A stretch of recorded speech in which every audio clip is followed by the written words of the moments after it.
নমস্কাৰ আপোনালোক সকলোকে স্মাৰ্ট ইন আছামৰ নতুন এটা ভিডিঅ'লৈ স্বাগতম জনাইছোঁ। জিএনএম নাৰ্ছিং এণ্ট্ৰেন্স এক্সামলৈ মাজত মাত্ৰ প্ৰায় ৪৫ দিন সময় বাকী আছে। গতিকে ইতিমধ্যে আপোনালোকৰ কাউণ্টডাউন ষ্টাৰ্ট হৈছে। প্ৰতিটো দিনেই আপোনালোকৰ কাৰণে অতি গুৰুত্বপূৰ্ণ হ'বলৈ গৈ আছে।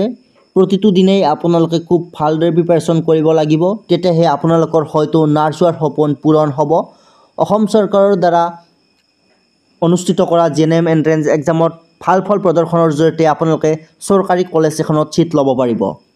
গতিকে আপোনালোকে ভালদৰে প্ৰিপাৰেশ্যন চলাই নিবলৈ আপোনালোকক লাগিব প্ৰপাৰ ষ্টাডি মেটেৰিয়েলছ। গতিকে আপোনালোকৰ কাৰণে আমি লৈ আহিছোঁ প্ৰপাৰ ষ্টাডি মেটেৰিয়েলছ, য'ত আপোনালোকে সম্পূৰ্ণ চিলেবাছ অনুসৰি A to Z question answer লাভ কৰিব।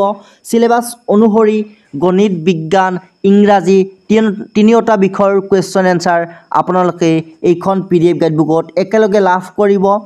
গতিকে আপোনালোকক আমি এইখন গাইডবুকৰ ভিতৰত কেনেধৰণে কুৱেশ্যন এনচাৰসমূহ আছে সেই বিষয়ে দেখাই দিম। গতিকে ভিডিঅ'টো আপোনালোকে শেষলৈ চাই থাকিব। চ' এইখন হৈছে জিএনএম এণ্ট্ৰেন্স এক্সামৰ কাৰণে প্ৰস্তুত কৰা মাষ্টাৰ গাইডবুক, য'ত আপোনালোকে ইংলিছ, মেথমেটিক্স আৰু জেনেৰেল ছায়েন্সৰ সম্পূৰ্ণ চিলেবাছ অনুসৰি কুৱেশ্যন এনচাৰ লাভ কৰিব। আৰু প্ৰথমতে আপোনালোকক জনাব বিচাৰিছোঁ, যোৱাবাৰ এইখন গাইডবুকৰ পৰা 80%তকৈও অধিক কুৱেশ্যন এনচাৰ কমন আহিছে। গতিকে আপোনালোক যিসকলে এই বৰ্ষত জিএনএম এণ্ট্ৰেন্স এক্সাম দিম বুলি ভাবিছে, আপোনালোকে নিশ্চিন্ত মনে এইখন গাইডবুকৰ জৰিয়তে প্ৰিপাৰেশ্যন কৰিব পাৰে, য'ত সম্পূৰ্ণ চিলেবাছ অনুসৰি কুৱেশ্যন এনচাৰসমূহ লাভ কৰিব ছাবজেক্ট ৱাইজ। চ' প্ৰথমতে আপোনালোকে ইংলিছৰ লাভ কৰিব। ইংলিছৰ প্ৰথম আপোনালোকে টেন্সৰ ফৰ্মছ অনুযায়ী গোটেইবিলাক ডিটেইলছ আপোনালোকে লাভ কৰিব। টেন্সৰ পৰা আদি কৰি প্ৰিপ'জিশ্যন, ডিটাৰমিনাৰ যি আপোনালোকৰ পৰীক্ষাত আহে চিলেবাছ অনুসৰি গোটেইবিলাক আপোনালোকে এইখন PDF গাইডবুকত একেলগে লাভ কৰিব। মোবাইলতে পঢ়িব পাৰিব, গোটেইখিনি খুব ভালদৰে দিয়া আছে। লগতে আপোনালোকে ছায়েন্স আৰু মেথমেটিক্সখিনি ইংলিছতে পঢ়িব পাৰিব। ছায়েন্সৰ আপোনালোকে নিশ্চয় দেখা পাইছে বায়'লজি, কেমেষ্ট্ৰি, ফিজিক্স, লগতে EVSৰো কিছুমান ইম্পৰ্টেণ্ট কুৱেশ্যন এনচাৰ থাকিব, দুই এটা সুধি দিব পাৰে। চ' আপোনালোকৰ প্ৰথম কুৱেশ্যনটো কৈ দিছোঁ যে তেজত ৰক্ত কণিকাৰ পৰিমাণ কিমান থাকে। অপশ্যন আছে 45, 46, 40, 49। শুদ্ধ এনচাৰ হৈছে 45%।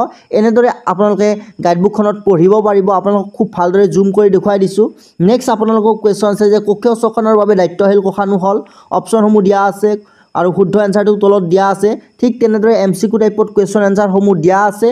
আগন্তুক আপোনালোকৰ যি অসম চৰকাৰৰ নাৰ্ছিঙৰ এণ্ট্ৰেন্স এক্সাম আছে, তাত আপোনালোকে খুব ভালদৰে পঢ়ি প্ৰেক্টিছ কৰি পৰীক্ষা দিবলৈ পাৰিব। চ' খুব ভালদৰে দিয়া আছে গোটেইখিনি।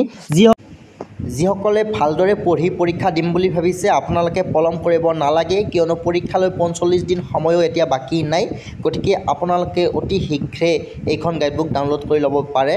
আৰু যিসকলে গাইডবুকখন ডাউনলোড কৰি ল'ব বিচাৰে, ডাউনলোড কৰি ল'ব পাৰিব। লিংক এই ভিডিঅ'টোৰ তলত ডেছক্ৰিপশ্যন বক্সত দিয়া আছে। সেই লিংকত ক্লিক কৰি আপোনালোকে খুব ভালদৰে প্ৰিপাৰেশ্যন কৰিব পাৰিব।